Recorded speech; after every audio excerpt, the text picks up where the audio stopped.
No olvides darle like y suscribirte a nuestro canal. Esto me pasó hace un par de años y todavía no sé muy bien cómo explicarlo. No porque no entienda lo que pasó médicamente hablando, sino porque la forma en que se resolvió fue tan rara, tan improbable, que parece sacada de una película. Todo empezó con algo bastante sutil.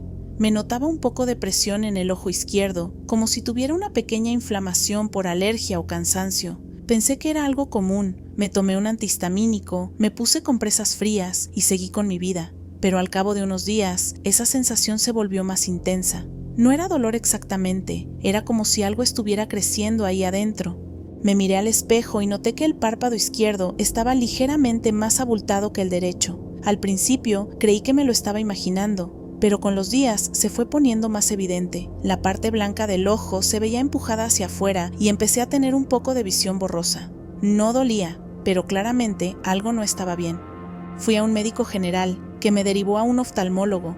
Me dijeron que era probablemente una infección sinusal o una inflamación leve del tejido ocular.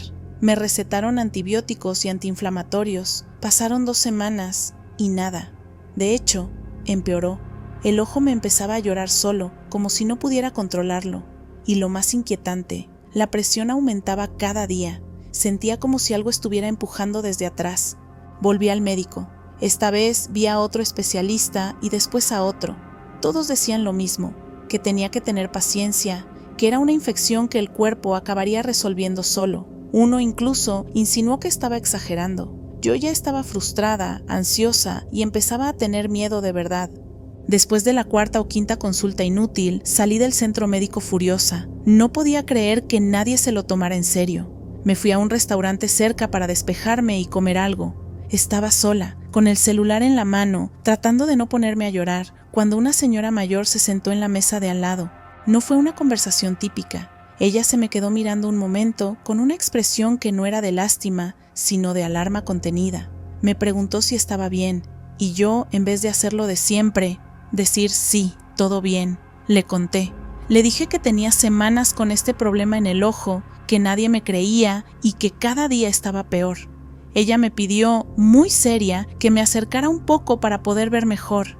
Me miró el ojo con detenimiento y me dijo algo que no voy a olvidar jamás.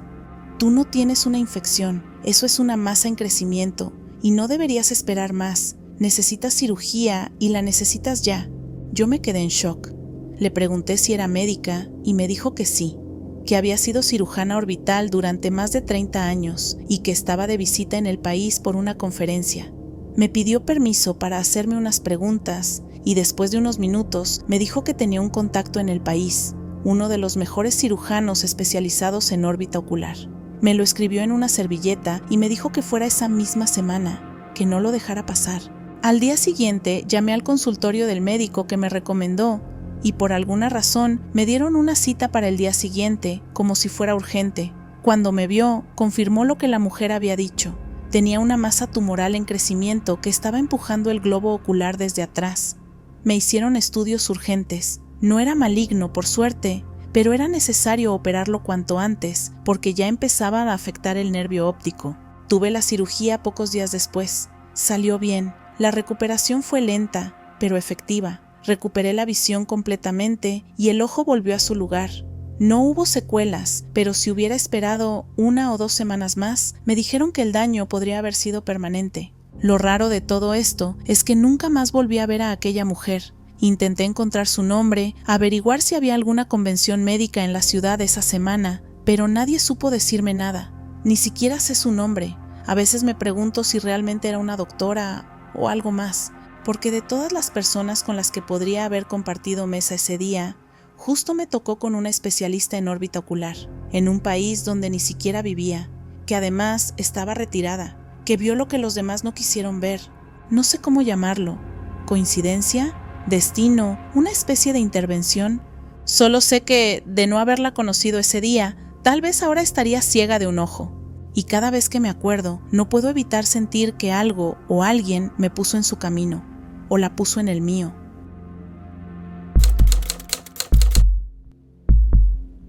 Siempre he sido una persona de rutinas. Mi vida laboral es tan caótica, con situaciones tan inesperadas, que si hay algo que me calma la ansiedad del día a día, es repetir ciertas costumbres como si fueran rituales. Y uno de esos rituales es ir 1 o 2 veces por semana a un parque estatal que queda como a media hora de mi casa.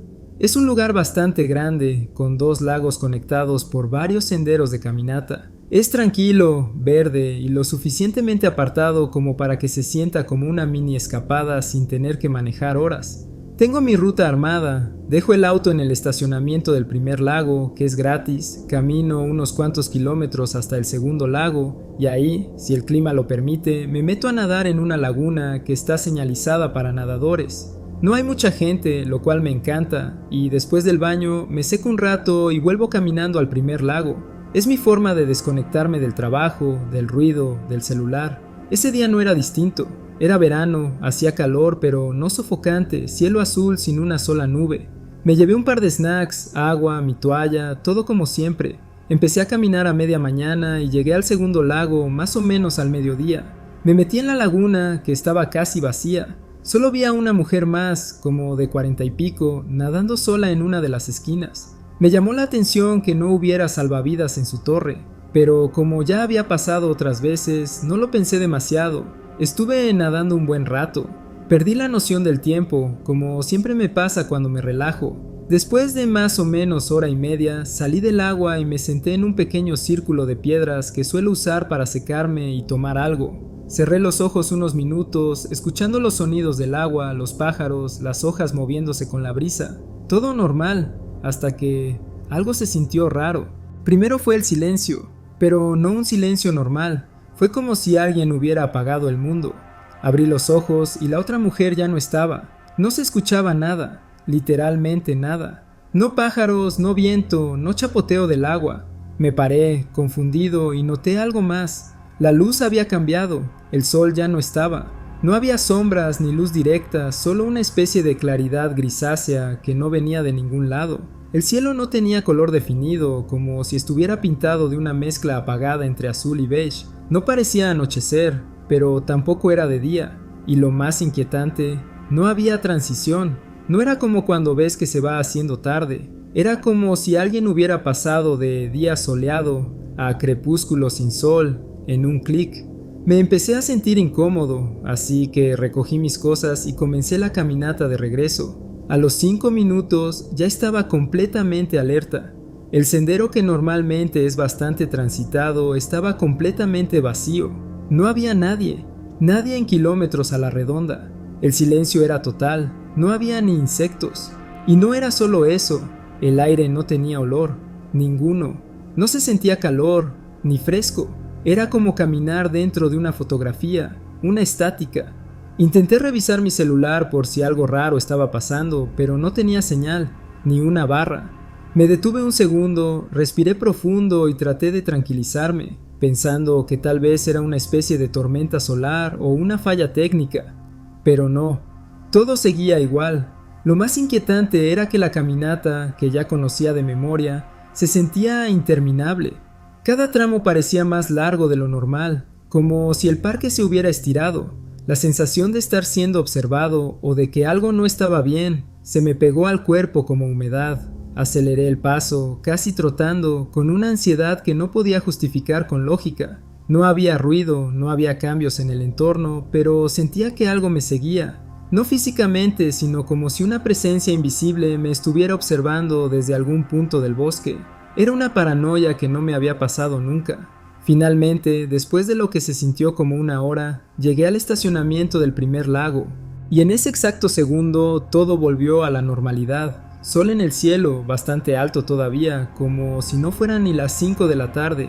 El sonido del agua, las voces de familias con niños, risas, gente pescando en la orilla. Miré hacia atrás al sendero por el que había venido y vi gente caminando como si nada. Hasta un tipo con su perro que me saludó como si me hubiera visto hace unos minutos. Revisé el celular, señal completa, notificaciones entrando. El aire tenía olor a pasto recién cortado. Todo estaba otra vez encendido.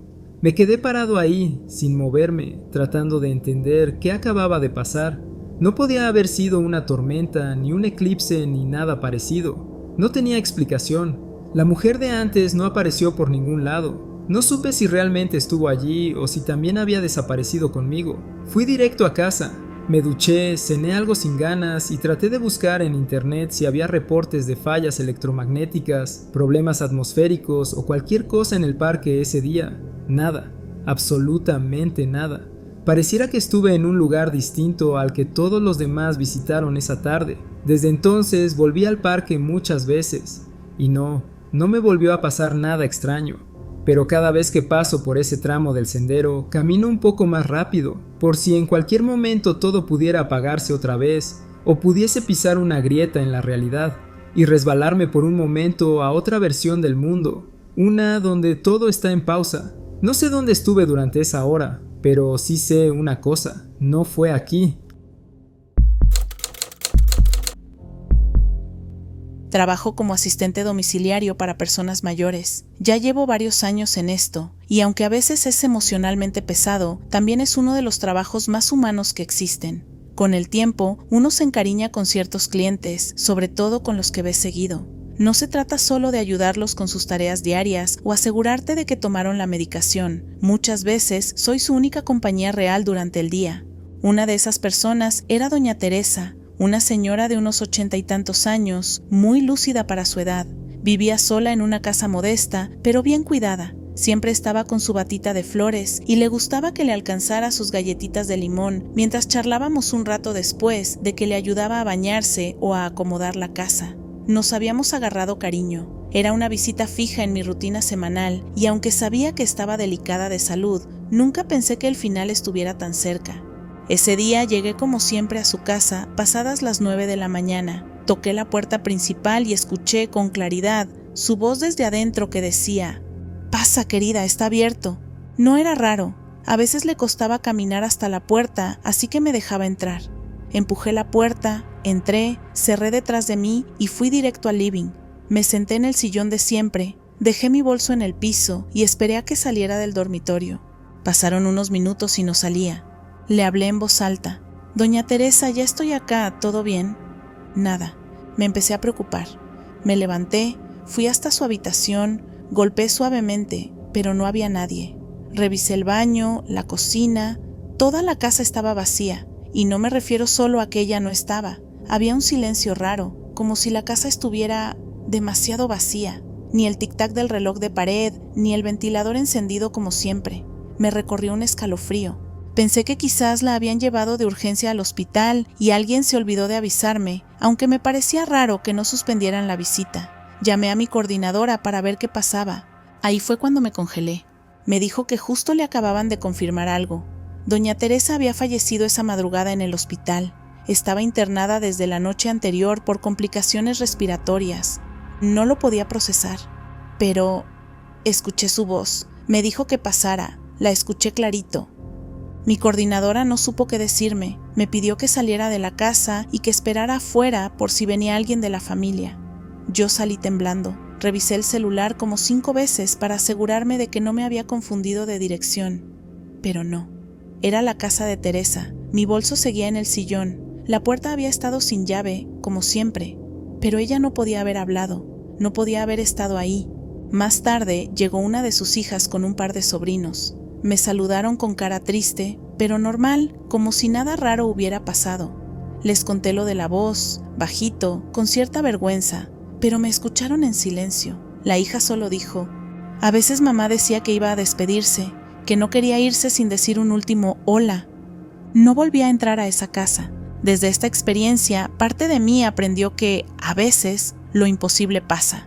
Y cuando lo hace, es rápido, sutil, como un murmullo que se esfuma si tratas de pensarlo demasiado.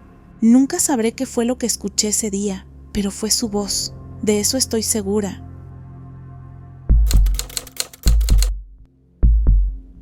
Esto me pasó hace varios años, cuando estaba en la universidad. Vivía solo en un pequeño departamento cerca del campus. No era nada del otro mundo, pero tenía lo básico: una cocinita, una cama medio incómoda, un escritorio siempre lleno de papeles y un baño lo suficientemente decente como para no quejarme. Estudiaba bastante, trabajaba medio turno en la biblioteca y trataba de sobrevivir con lo justo, así que cada compra del súper era medio planificada como si fuera una expedición. Ese día había ido a hacer las compras semanales. Recuerdo perfectamente que agarré un paquete nuevo de jabón en barra, de esos que vienen de a 3. Nada especial, solo el más barato que tuviera un olor más o menos decente. También compré pan, cereal, café, lo de siempre. Volví al departamento, guardé todo y como hacía calor y venía sudado, me preparé para darme una ducha.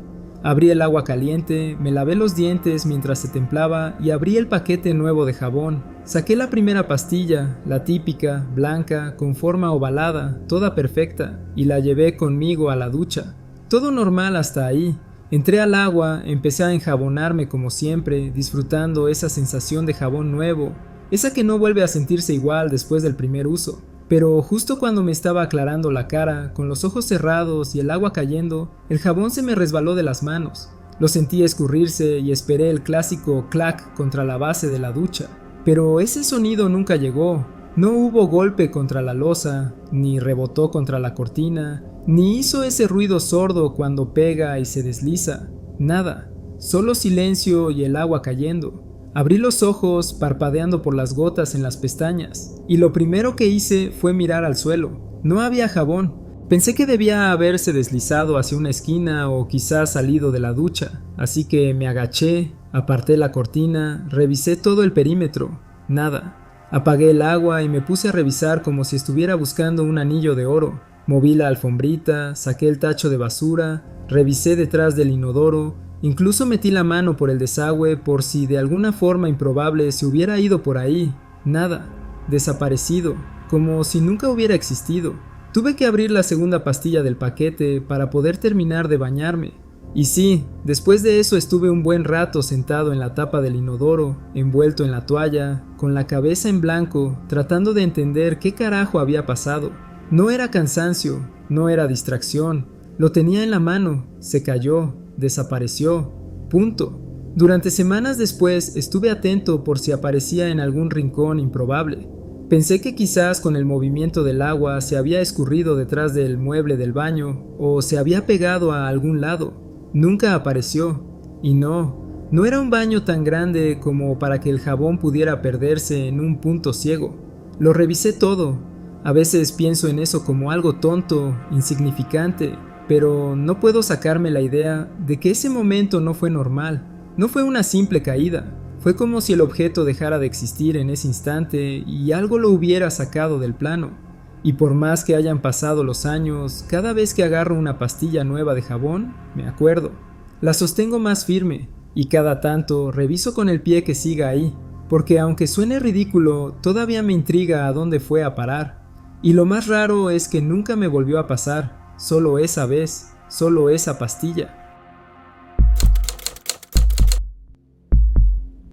Esto pasó hace algunos años, pero cada vez que lo recuerdo me dan escalofríos, no porque fuera algo terrorífico en el sentido clásico, sino porque fue de esas cosas que simplemente no tienen sentido. Y lo peor es que no fue solo algo que me pasó a mí. Mi hermano también lo vio, los dos lo vivimos, y aún hoy, cuando lo mencionamos, nos quedamos mirando en silencio como si siguiéramos esperando una explicación que no llega.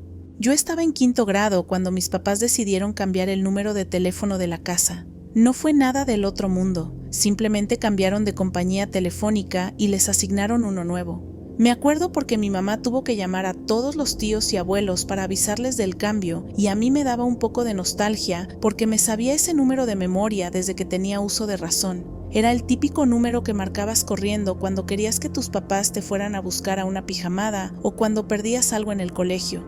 Años pasaron, nos mudamos de casa eventualmente y la vida siguió. Yo crecí, terminé la secundaria. Y ya para el 2014 estaba en mis 20s con mi propio teléfono celular y mis propias preocupaciones. Aquella vieja línea fija era solo un recuerdo vago, algo que asociaba con mi infancia y esas tardes de películas en VHS y meriendas con galletitas dulces. Una tarde cualquiera estaba sentada en la mesa de la cocina charlando con mi hermano. Había ido a visitarme porque yo acababa de mudarme sola y estaba tratando de sobrevivir con lo básico. Estábamos comiendo algo sencillo, tipo fideos recalentados, riéndonos de alguna pavada, cuando mi celular empezó a sonar. Lo saqué del bolsillo sin pensarlo mucho, pero me quedé helada al ver el número en la pantalla. Era nuestro viejo número de la casa. Te juro que al principio no entendí lo que estaba viendo. Mi cerebro necesitó un par de segundos para procesarlo, como cuando ves a alguien conocido en un lugar donde no debería estar. Se lo mostré a mi hermano con una cara tipo, ¿esto es real? Y él lo miró y enseguida reconoció el número también. Dijo, ¿qué carajo? Ese es el número de la casa vieja, ¿no? Asentí, sin sacar los ojos de la pantalla.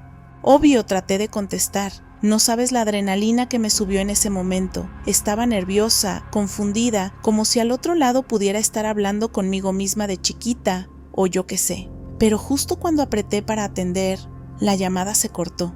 Así, sin más. Ni un tono, ni una voz, ni siquiera un ruido raro. Solo se fue.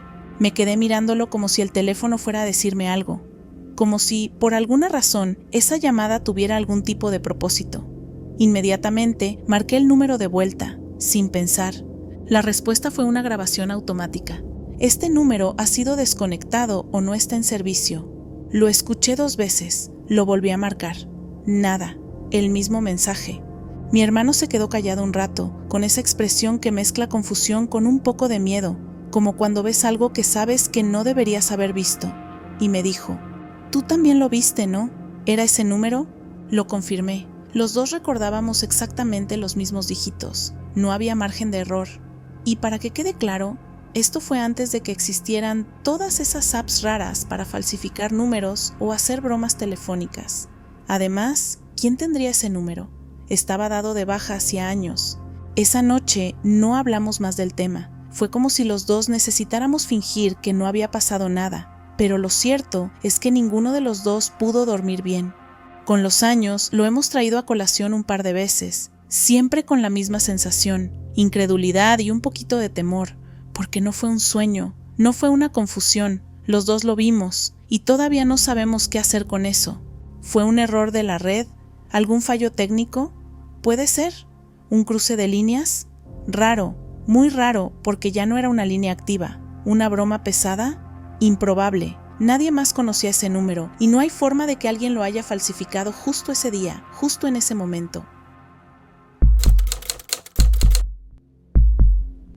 Esto que voy a contar es, sin exagerar, lo más raro y perturbador que me ha pasado en la vida. Y no es que me considere una persona supersticiosa ni nada por el estilo. Siempre he sido más bien lógico, de los que buscan explicaciones razonables antes de pensar en cosas raras. Pero esto no encaja en nada. Fue un sábado por la noche, hace ya varios meses. Una amiga del grupo había organizado una fiesta de cumpleaños en su casa. Una de esas casas grandes, con sótano, sala amplia, cocina con isla y muchos espacios donde la gente se repartía según el volumen de la música o el grado de borrachera. Éramos unas 40 personas más o menos, muchos conocidos, otros no tanto. Yo había llegado con mi mejor amigo. Él me pasó a buscar porque mi auto estaba en el taller y, como siempre, nos quedamos juntos toda la noche. Somos de ese tipo de amigos que se cuidan mutuamente, especialmente en fiestas donde hay mucha gente. No bebo alcohol por elección, así que siempre llevo una botella de agua en la mochila y me basta con eso. Durante la fiesta no bajé al sótano ni una sola vez. La música que salía de ahí era tan fuerte que temblaban las ventanas. Además, la mayoría de mis amigos estaban en el piso principal, así que me quedé charlando, riéndome y comiendo pizza fría de la cocina. Noche tranquila, nada fuera de lo normal. Unos días después, camino a una clase, me crucé con un amigo lejano, Mateo, que también había estado en esa fiesta. No somos tan cercanos, pero tenemos buena onda. Me saludó, nos pusimos a hablar de la fiesta y sacó su teléfono para mostrarme unas fotos que había tomado esa noche. Pasaba las fotos una por una hasta que se detuvo en una. Estaban él y una chica, creo que era su prima, posando para la cámara en el sótano de la casa. Y ahí, en segundo plano, yo, claramente yo, de pie, sonriendo leve, mirando en dirección a la cámara, pero no directamente, como si estuviera viendo algo detrás o simplemente distraído. Mis mismos jeans, mi misma sudadera gris, con el cabello alborotado como siempre. Se me heló la sangre. Le dije de inmediato que eso era imposible, que yo no había bajado al sótano en ningún momento. Me miró raro, como si estuviera bromeando. Dijo: «Te vi allá abajo, hasta te saludé, pero estabas como distraído, medio ido». Le respondí que jamás estuve ahí. Le mostré mi botella de agua que llevaba siempre, el mismo cabello de la foto, el mismo conjunto. No tenía sentido. Llamé a mi mejor amigo en cuanto me liberé de clases. Le conté todo. Sin que yo dijera nada más, me confirmó: «Tú estuviste conmigo toda la noche. No te me despegaste ni un segundo. Nunca bajaste».